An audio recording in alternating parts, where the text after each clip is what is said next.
हाय नमस्कार मु विमल प्रसाद परिडा आज गोटे कहानी कहवाक जाऊँगी जो कहानी अनेक लोकंकर अंग निभा कथा हो पारे।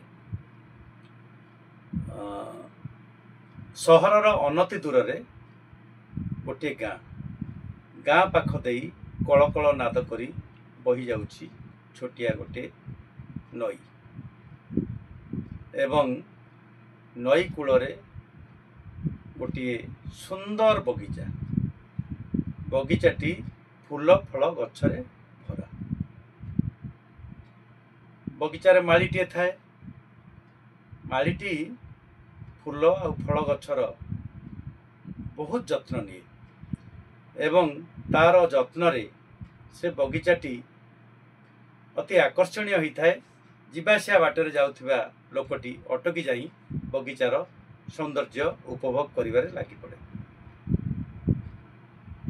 मालीटी फूल फल गछर जत्न नेबा सहित सुंदर गीत मध्य गाई पारुथिला। सबुदिने माली गीत गाए एवं फूल फल गछर जत्न निए। बगीचारे फूल फल गछ सहित अनेक छोट बड़ पशु पक्षी बास करते।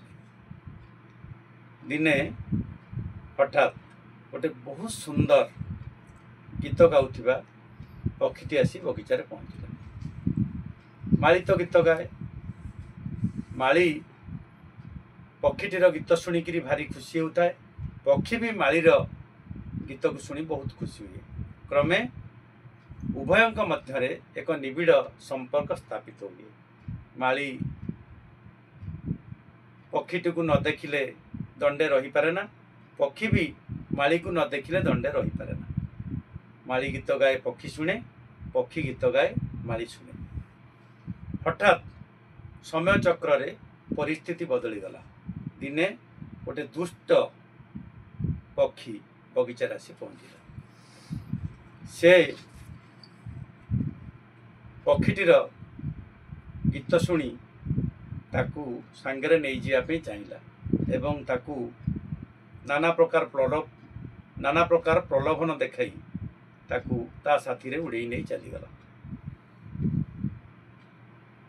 माली एबे गीत गाउछि किंतु शुणिया पई आ से पक्षीटी नहीं। मालीर बहुत मन दुख हुए। पक्षी की खोजे किंतु पक्षीटी आउ फेरी आसेना। दुष्ट पक्षीटी सांगरे अनेक दिन धरी से गीत गाउथिबा सुंदर पक्षीटी अन्य एक जंगल रे रहीगला। दीर्घ दिन बीतीगला। माली मने मने बहुत पक्षीटी को खोजिला किंतु पक्षीटी को पाइला नहीं। क्रमे मालीर गीत गाइबा मध्य बंद हो गला। अनेक दिन बीतीगला परे दिने हठात से पक्षीटी को माली तार बगीचारे देखिला। माली गीत गाइबा को चेष्टा कला। माली मध्य भल भाव में गीत गाई पारलानी कहीं अनेक दिन हलानी गीत गाइबा छाड़ी देइथिला। पक्षीटी मालीर से भल गाई पारु नथिबा शैलीर गीत को शुणिला किंतु निजे आदौ गाई पारला नहीं। तेणु ये होछि आजिर छोटिया कहानी जो अनेक कथा शिखा मिलता है एवं निश्चित भाव में यही गपटी आपण मान मनरे किछि ना किछि प्रभाव पकेब। कहीं ना गोटे संगीत अभ्यास द्वारा होता है। अभ्यास छाड़ीदेला परे से पक्षी हो बा मनीष हो समस्तंकर सांगीतिक जीवन रे किछि ना किछि त्रुटि विच्युति परिलक्षित हुए। धन्यवाद।